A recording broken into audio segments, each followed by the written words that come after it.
ውበትን ደስታ አታድርጉት። የረገፈና የታመመ የቆሰለለት ታዝናላችሁ።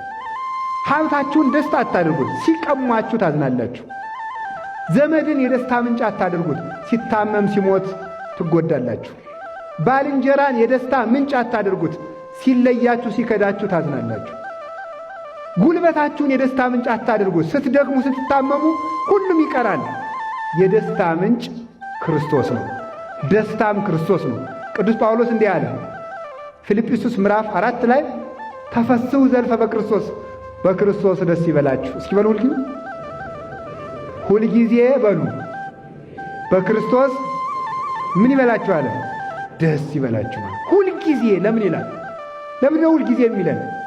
ለምሳሌ አሁን አንድን ትልቅ ሰው ወይም አንድን የምንወደውን ሰው አግኝተን ደስ መሰኘት ብንፈልግ አግኝተነው ግን ሌሊትም ቀንም አብሮን ሊኖር ይችላል? አይችልም። ስለዚህ ያ ሰውዬ አንድ ቀን አግኝተነው በመለየታችን ደግሞ እናዝናለን።